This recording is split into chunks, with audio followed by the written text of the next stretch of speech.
Lo prometo. Well, today, I'm going to speak a little bit Voy a hablar recovery. sobre la recuperación de los isquiotibiales después de un partido. Es algo muy específico. Antes, por eso hemos cambiado el orden. Greg iba a hablar antes. La presentación de Greg es una continuación de la mía, básicamente. Hemos trabajado juntos tanto tiempo que esto es normal. Así que el plan para hoy, de lo que voy a hablar durante los próximos 20 minutos, decir un poco de dónde vengo, para que tengáis un poco de idea de quién soy y dónde he estado y qué hago. ¿Por qué vamos a hablar de los isquiotibiales y de la recuperación? Si hablo demasiado rápido, que sí habla muy rápido, desde ya se lo pueden hacer saber. Dice que si hablo rápido me lo hagan saber. Voy a hablar de un test específicamente y voy a hablar de este test, pero vamos a intentar también entender el proceso de pensamiento que hay detrás. No solamente hacer el test, describirlo, sino también, siempre que queremos hacerlo, primero pasamos por un proceso de reflexión para saber que hacemos cosas que tienen sentido, hacer cosas sencillas, pero que realmente van a tener repercusión en nuestra práctica. Y finalmente voy a mostrar una serie de transparencias sobre cómo utilizamos este test como parte de la estrategia de recuperación. Educación, ¿de dónde vengo?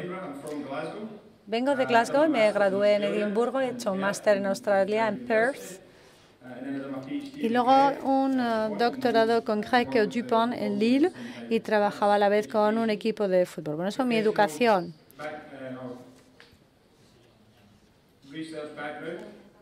En cuanto a investigación, aquí falta algo, dice. Me falta algo.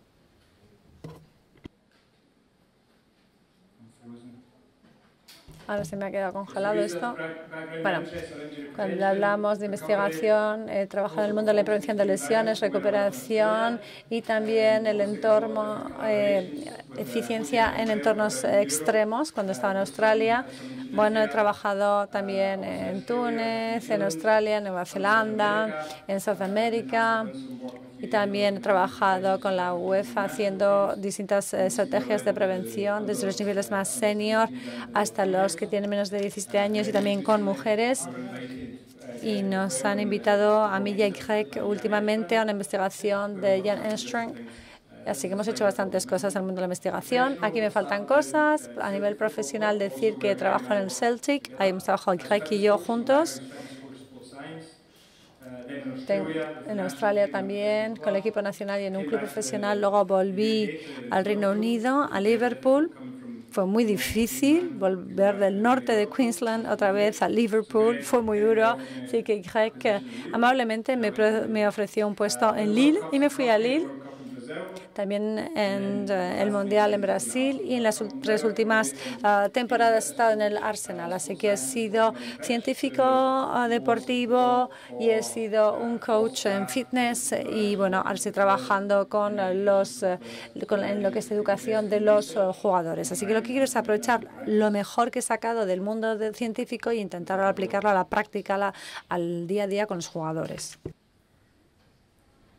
Okay, so why are we going to speak about monitoring? Aquí vamos a ver de hacer una monitorización a la recuperación de los isquiotibiales. Yo trabajo con jugadores masculinos de élite, así que la primera pregunta es ¿por qué queremos hacer esto? Y la respuesta es por las lesiones que se producen en el fútbol europeo. Cuando vemos los estudios que se han hecho en los últimos años, en más de una década, hemos visto que sobre todo se realizan en estas zonas la mayor parte de las lesiones. Y siempre los isquiotibiales han sido las lesiones más importantes. Luego, con Johnson Deleron ha dicho es un problema que lleva mucho tiempo, que no desaparece y simplemente queremos recordar lo que ha dicho Jan también, el contexto. Es decir, cada vez se hacen más sprints, el contexto está cambiando, el trabajo es distinto. Quizás lo que estamos haciendo ahora está limitando quizás el incremento de las lesiones de los isquiotibiales. Quizás si no hiciéramos nada, quizás no sé, un 10 o un 15%, esto es una suposición, no hubiera cambiado. Pero parece que estamos trabajando bien, pero tenemos que hacer más. Lo importante es ahora ver qué estrategia de monitorización quieres utilizar. Hemos identificado el problema, problemas con los isquiotibiales. Ahora vamos a ver también cómo encontrar mitigaciones, una manera de mitigar los problemas que hay en cuanto ahora a los descansos. Se hace un test. Entonces, cuando hacéis un test, tú tienes un problema y entonces, ¿qué es lo primero que pensáis? Ya sabes que es de isquiotibiales. Dices, vale, ¿ahora qué hago? ¿Qué estrategia concibes? ¿Cómo hacerlo? ¿Cómo seguirlo? ¿Qué harías? Lo primero que harías si veis que tenéis un problema con los isquiotibiales. ¿Todo el mundo está frito después de comer? ¿Nadie dice nada? Tenemos que entender en qué consiste una validación de un test, por qué queremos hacerlo, qué significa, nos va a decir algo y cómo lo utilizamos en nuestra práctica. Es muy interesante. Os recomendaría que lo leáis. Habla de algunos de los pasos principales. El principio es un modelo conceptual de medición. Es un modelo de medición y conceptual. Luego la validez, luego la fiabilidad y luego la sensibilidad. Con Greg hemos hecho también un test que lo vamos a utilizar luego en la vida práctica. Así que el modelo de medición y conceptual. Hace falta que haya primero una lógica que hable de cuál es la descripción de los conceptos y también que explique cuál es la población en las cuales vas a estar midiendo, haciendo estas mediciones. Tienes que considerar cuál es el objetivo de tu nuevo test. Evitar volver a utilizar un test que ya existe o desarrollar más un test que está ahí, que sabes que no funciona, y luego preguntarte por qué utilizar este test, por qué es necesario. ¿Esto cambiaría mi práctica realmente?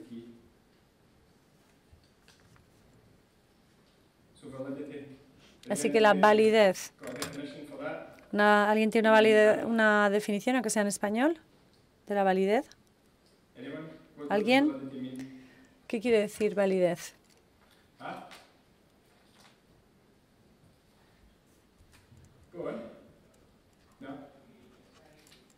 Si no usáis el micrófono, no podemos traducir. La definición, no el nombre. Dice que eso, ¿qué significa?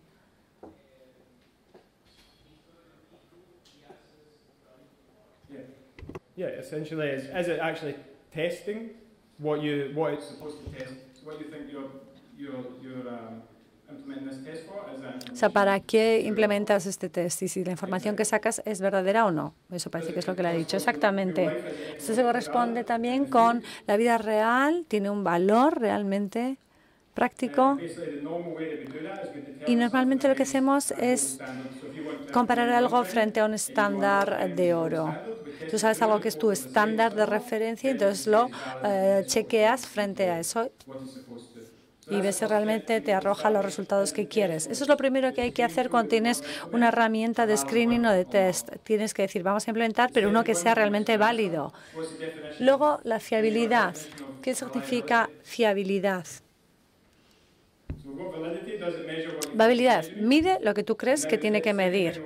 Segundo, fiabilidad. ¿Vale? Estas mediciones están midiendo lo que tienes que medir. ¿Cuál es lo siguiente que tienes que pensar, ¿no? En términos de fiabilidad. ¿Qué significa fiabilidad? Alguien que me lo diga. Vale, tú que sabes las respuestas otra vez. Deberían dar un micrófono a este señor.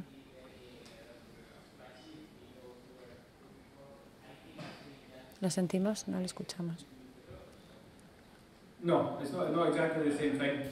no es exactamente eso, no es lo mismo. Una cosa es ver si mide lo que tiene que medir y entonces es válido. La fiabilidad es si es reproducible la medición. Si haces una vez una medida y lo vuelves a medir, es igual, es decir, la repetibilidad. O sea, tú sabes que hay un test para ver cuál es tu masa corporal, pero si un día tienes 100 y el día siguiente tienes 120, o has medido algo más o realmente no es fiable, porque no es repetitivo, no hay repetibilidad en el resultado. O sea, te puede decir, sí, estás midiendo lo que tú quieres, la masa corporal, pero si no te da 2 días seguidos el mismo resultado, pues no es fiable. Y eso es lo que estamos haciendo nosotros con muchas de las cosas en la medicina deportiva. No verificamos este tipo de cosas y nos ponemos a utilizar herramientas sin entender realmente si entre un test y otro ha habido algún cambio, si sirven o no. Así que es un paso muy importante antes de hacer cualquier otra cosa. Es importante este test para hacer un seguimiento de los cambios que se producen en los individuos y luego los tipos de fiabilidad. En algunos documentos seguro que habéis visto el coeficiente de correlación intercasos, el ICC. Es decir, un día lo haces, al día siguiente o el lunes siguiente lo vuelves a hacer y el resultado que te da es el mismo. Lo más importante para mí es la fiabilidad absoluta, que suele ser un porcentaje normalmente, el coeficiente de variación, cuando lo ves en algún artículo escrito. Y una cosa que es muy interesante aquí, que es monitorizar los cambios con el paso del tiempo y también en una misma persona. Es decir, de esta manera puedes hacerle un tracking, un seguimiento a una persona pasando el tiempo, si se monitoriza el mismo cambio y también dentro de esa misma persona. O sea, ya tienes tu test, la validez del test, si es fiable. Y ahora, ¿qué más le pediríamos a un test? Cuando te planteas un nuevo test o una herramienta de monitorización o de screening, ¿qué es el siguiente elemento? ¿Es válido? ¿Es fiable? Cuando haces un test, después de los partidos, sobre todo, ¿qué quieres saber?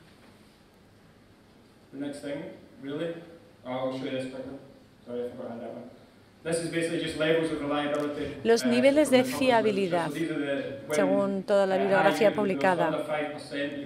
Si estás en el 5%, las variaciones del CV, de la CC, ahí tienes básicamente bien, aceptable, y luego ya malo. O sea, cuando ves los artículos escritos, si sabes esto, vas a entender mejor si ha sido o no útil.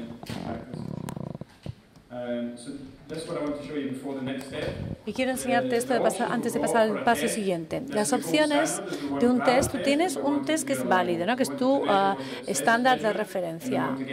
Y queremos hacer mediciones que sean consistentes con el paso del tiempo, que sean coherentes con el paso del tiempo.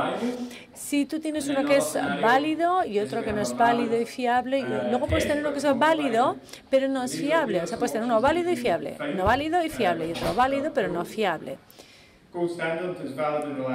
El estándar de oro o de referencia es cuando es válido y fiable, pero puedes tener uno que sea válido, que no es válido pero es fiable. Por lo menos si las mediciones son consistentes, quizás no están midiendo lo que tú quieres, pero por lo menos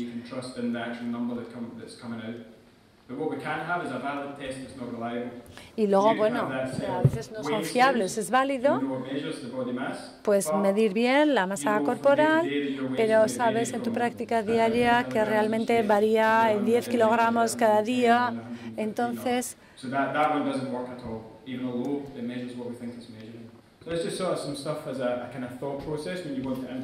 cuando quieres implementar una nueva herramienta de este tipo, es interesante que penséis en todos estos elementos que acabo de mencionar. Luego está el tema de la sensibilidad, que sería el último elemento, que es verificar la sensibilidad del test. ¿Tenéis una definición? ¿Alguien se lo puede imaginar qué es? ¿De qué estoy hablando? ¿No?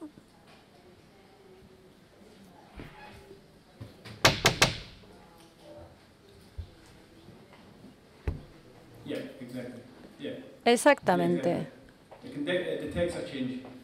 Detectar un cambio.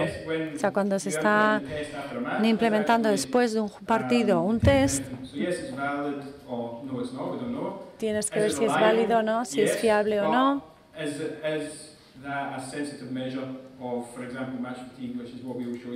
Y para ver luego si es realmente sensible o no, como hemos dicho antes, cuando estás midiendo la situación de los isquiotibiales, etcétera.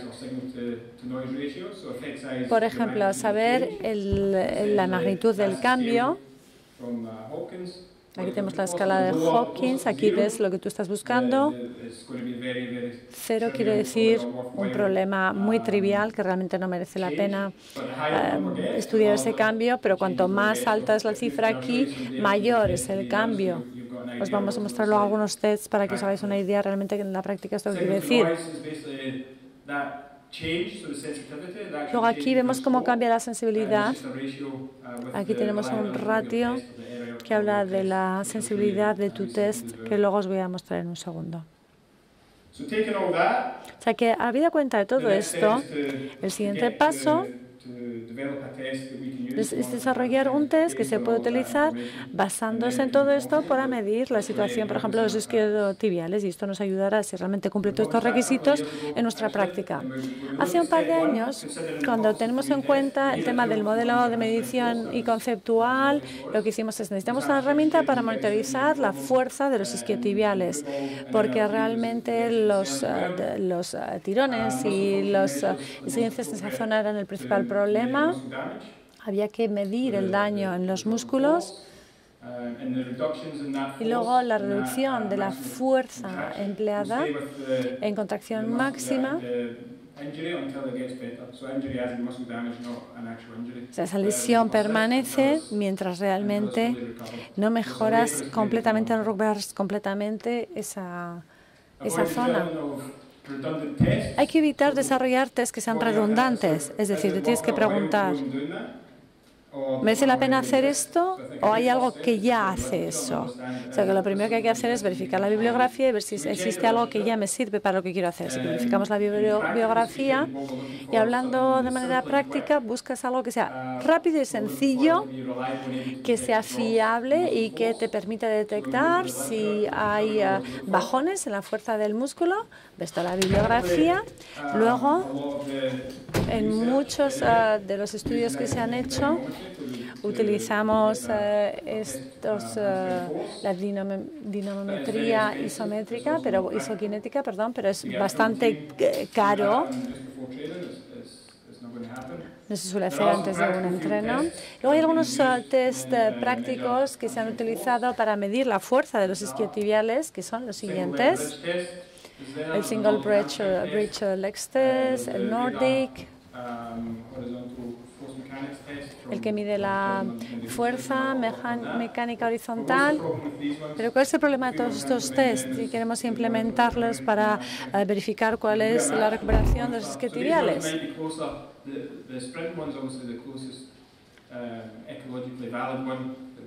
Aquí tenemos uno de ellos que es el que te da realmente el valor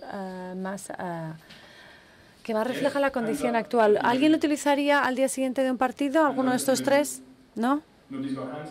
¿Nadie tiene mano? ¿Alguien que diga algo? ¿Utilizaríais alguno de estos test después de un partido? Vale, o sea que no los usaríais. Vale.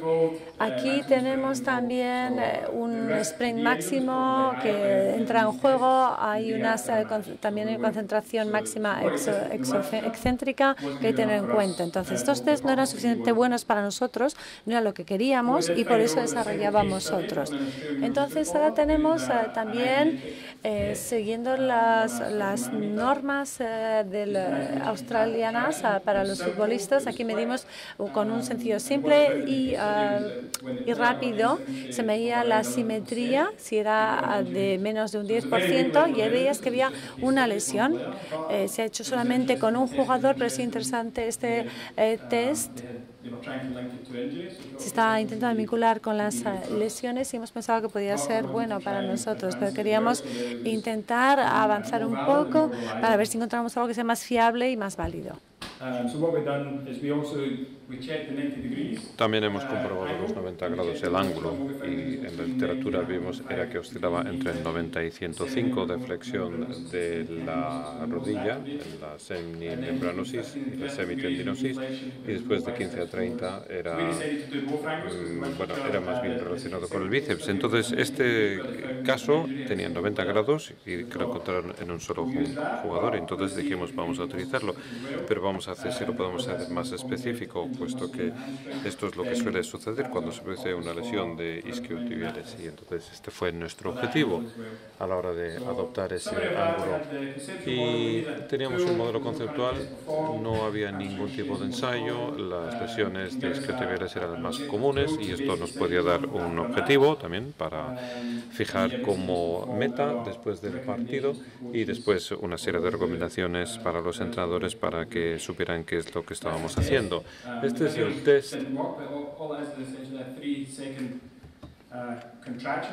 Se aplica 3 contracciones seguidas, con la mano se presiona y después el jugador suelta la zona.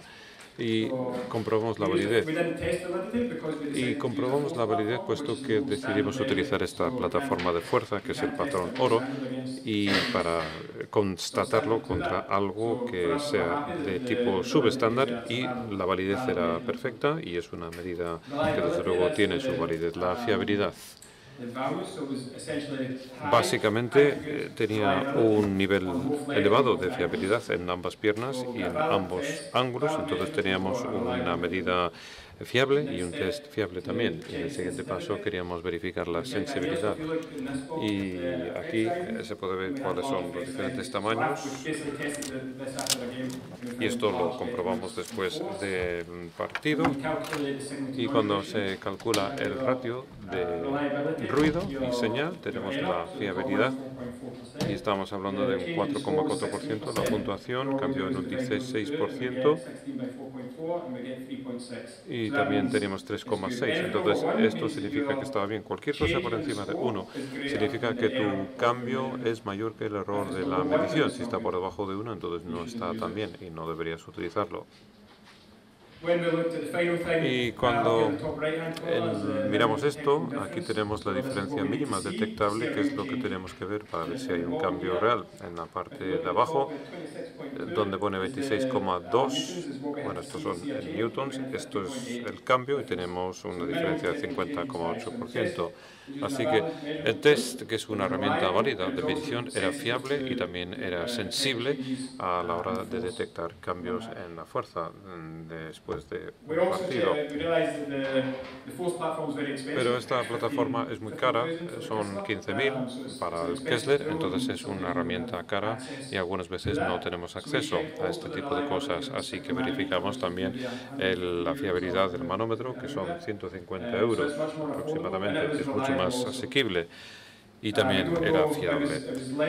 Y era menos fiable que la plataforma de fuerza, lo cual cabe esperarse, pero bueno, aún así sigue siendo aceptable. Y esto es algo que puedes utilizar en el caso de que no tengas este tipo de plataforma y está bien. Y a modo de resumen os voy a enseñar algunas imágenes de cómo lo utilizamos en la práctica.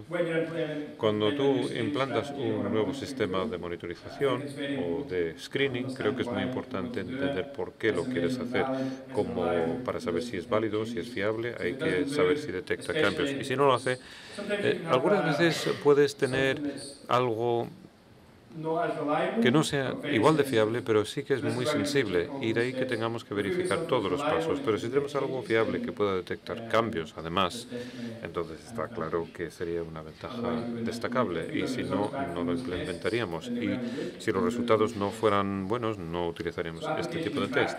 La aplicación en la práctica, y Greg también va a presentar los datos basales de lo que hicieron en su equipo, donde hicieron monitorización en días consecutivos. Nosotros no tenemos ese lujo en Arsenal y lo hacemos a 48 horas, entonces tenemos un punto temporal consistente y podemos ver la evolución de la recuperación, pero la instantánea a lo largo del tiempo es consistente y podemos ver si hay cambios de un partido a otro.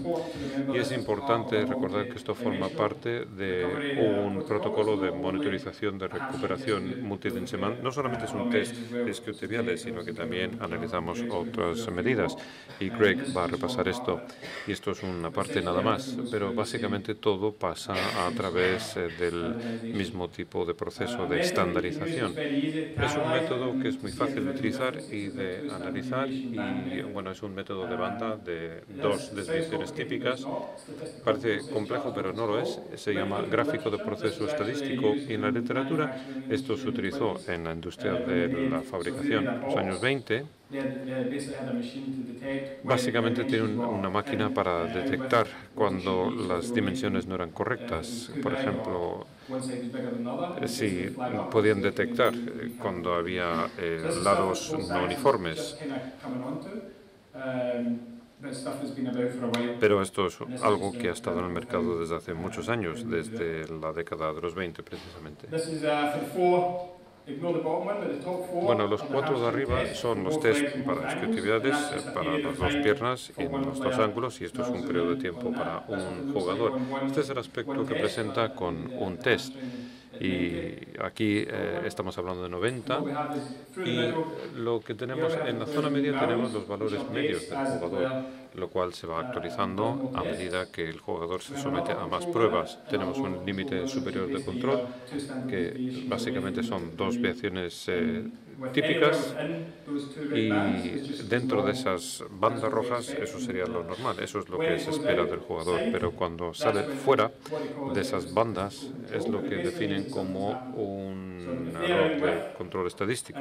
Si están fuera, ya analizamos otros aspectos para sacar conclusiones y vemos por qué funcionan o por qué funcionan menos en los partidos, y este es uno de los ejemplos de cómo utilizamos este abordaje. Y evidentemente muchas gracias también a Greg y a todos los que participaron en este estudio, y bueno, estos son algunos compañeros del Arsenal. Gracias.